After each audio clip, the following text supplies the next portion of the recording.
Well, here we are with Barry Peatling and myself, Colin, going to talk about the grand final, which has just happened on the weekend between Kringle and Frankston YCW. But firstly, what's this headline here, Barry? Well, just as I said before, Colin, I think I might regurgitate this because I was talking to a fellow on Sunday at the football yesterday, Snakes mate, Paul Williams, and he used to play with Matoa back in the early 70s. I told him I played with Panyip, so I thought I might just bring this out and just show him that Mr. Barry Peatling got a bit of a headline back in them days. Now, what paper is this? Women Mail Times and Horsham paper. Now, I just want to quote something. It's by a person named Murray Lawson. He was one of the chief sports writers up there. He was the chief, not the one. He was the chief sports writer, yeah.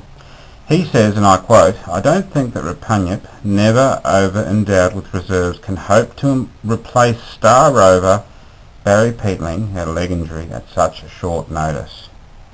Well, he probably did right too.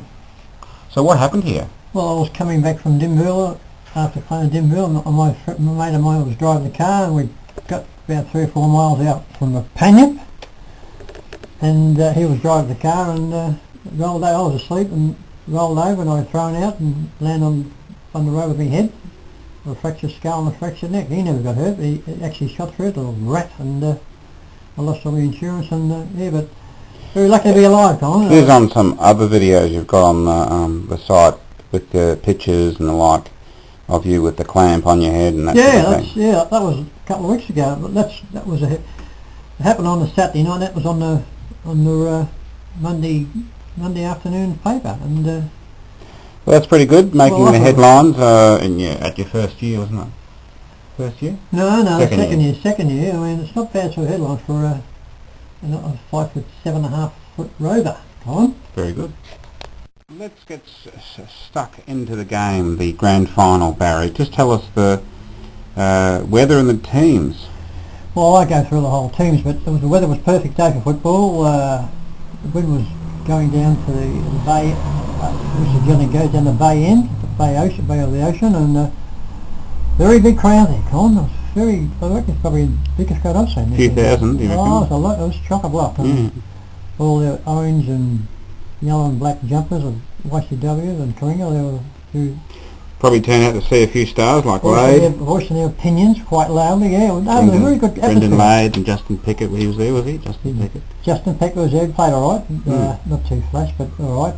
Brendan Lade, we'll get that in a minute. I'll give you the first quarter scores. YCW 2-4, Kringle 2-2, close. Very even, scrambly first quarter, Colin. There wasn't much action at all. There wasn't. Actually, the game wasn't too flash all day, as a matter of fact. There wasn't too many highlights, but that was a very close score. 2 points in front, weren't they? Yep. YCW kicked ahead by half time, 8-6 to Kringle 4-4. Yeah, that's why they took over in the second quarter. They had, I must mention that in that first quarter, that Goodall from Kringle and number 23 and number 27, they really defended well in the first quarter. Now the second quarter was, they started to get on top.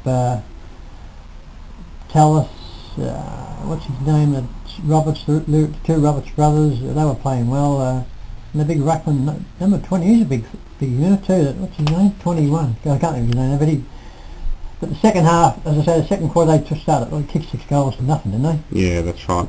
Well, they took charge from there because by 3/4 time, YCW 12-8 and Kringle 4-5 only kicked a point. Well, YCW really took over the game, and there was the Elms. That fellow called Elms, U-L-M-S. Elms, number 15. He's a very good footballer. He was starting to take over and delivers the ball very well for a 6'4" fellow. And the Roberts and Tallis and there was the other fellow on the wing there, number 12.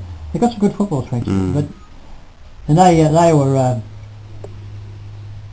How many goals they scored in that quarter? 4 goals. And they scored nothing, didn't they? Yes. Yeah, that was a pretty. That's what the game was over. The pack was over nearly half. They had an 8-goal lead at that stage.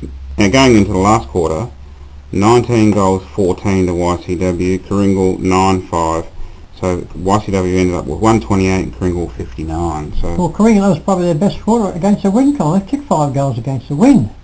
Unfortunately, YCW kicked 7 goals. Yeah, but that was probably they kicked 4 goals till 3/4 time. They kicked 9 goals and 5 goals in the last quarter. It opened up, didn't it? Lade, he kicked 5 goals because he should have kicked 7, but Teddy missed a couple of sitters. And Chris Hay, what's his number? I forget now. He hardly had a kick all day. Kicked 2 or 3 goals in the last quarter. 2 beautiful, big, long goals. It was all over by them, though. The race was run, and but Lade, he did well. Give us the goal kickers while you're there. Well, the goal kickers for YCW were Hutchison 4, Lewis Roberts 3, Bodley. He played all right, that Bodley, B-O-D-L-E-Y. Funny name, isn't it, Bodley? Bo Diddley. He kicked 3 goals, and Tells kicked 2. That were the main goal kickers. And Karingal, Mr. Brian Lade kicked 5, and Hay kicked 3. Pretty. Wasn't a good game to watch, Colin. Doesn't sound like a grand fight. It was a lot of scrams, a lot of rugby tackles, a lot of scrums. It was really, but they just got on top in the 3rd quarter, and that was the end of the game. Because it was a lot of people started to leave at 3/4 time. Now, give us your group of best players, Barry. Best players for YCW, not in order. Holmes, Bodley, Carroll, Charlie Chaplin's grandson, Chaplin. Great nephew, that's his son, Leishman and Chaplin. Great nephew, yeah. Tellis, Hutchison, and who else I got here? Can't understand them right now. But they were the main sort of players. All right, well, give us the vote. Carroll too. 1 vote. 1 vote goes to Ulms, O-U-L-M-S. A weird name, that. Ulms. Ulms, 1 vote. Yep, 2 votes. Lewis Roberts, 2 votes. 3 votes. And Hutchison, 3 votes. Kicked 4 goals, played a very good game, and kicked 3 beautiful goals. He's a good footballer, number 27. Very good. Any highlights? Not many highlights at all, Colin. The only highlight was that yesterday was me meeting this fellow come from Matawa. He told me all about Matawa. Sounds like an exciting game. But he was... he was best and fairest in 1968.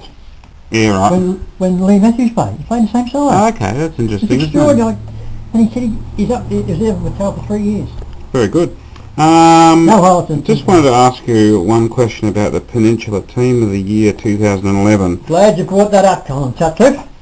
I looked at it. I looked over it. Quick look over at the game. I didn't realise that Chelsea's got McLeod, they had Harrison and Damon, but no number 4 for Lewis. No Lewis on the wing. And I got this fellow. I just checked him out here, quick. Gurkovic, or whatever he calls him from Pines. I never heard of him. Lewis should have been in that side. Not only should he be in that side, Colin, he should have been captain of the side. So why do you think, what's going on? I don't know. This fellow writes these best players for this football league. I don't know who he is. It's crook on Anthony Lewis. He never gives him a mention. Maybe it's your mate McAvoy? I don't know. Your opposition? He writes for the leader paper.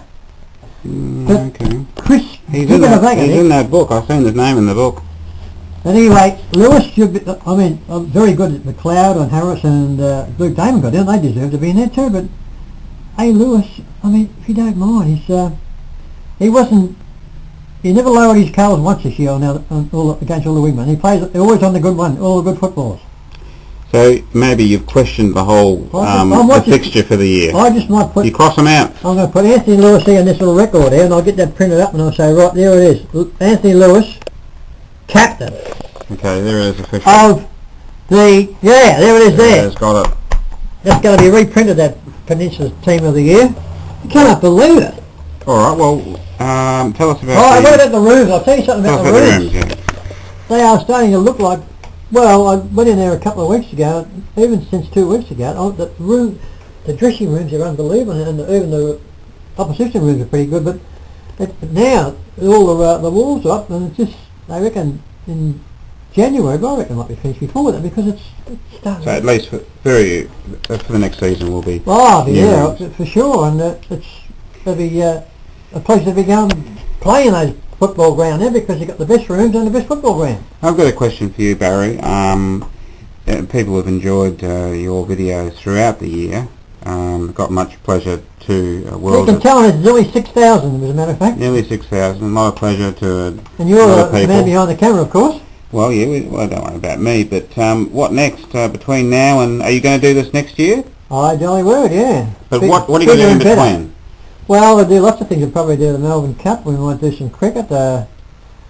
Whatever's coming up worth talking about. I might do a bit of the weight parades or the Cox That's Parade, right. and yeah, all those. And Chappell also, he really wanted you to just Well, give us a few highlights from the local cricket well, if he season. wants to give me a ring up and give me the scores, I'll put them on there every Monday. We could probably check him out on the But internet. I'll probably sing him. He's got the best and fairest count next Friday night over the football club. Might go over and check it out. Oh, that'd be a good idea.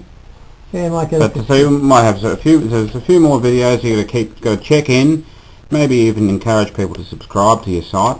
And look, if they want to have some comments about what's happened over this year, they can just write it. If they've got nothing about computers, I don't know too much about computers. Other people know things. They can probably just on the comments and say, right, I'd like to say that was all right, wasn't too good, or that was too flash, or you don't mind criticism? Don't mind a bit of criticism at all. Criticism, Okay. beg your pardon. And Very good. if they want to do Any that, suggestions, you'll right put in in. the suggestion bin. Yeah, and if you've got any suggestions about how the game should be covered or not covered or whatever, let me know and I'll take it in my stride. Well, that's goodbye for me for now. And it's goodbye for me, and we might see you Soon. this best and fairest count next week. We might. See how we go. On Monday. Next Monday. Very good. Bye-bye.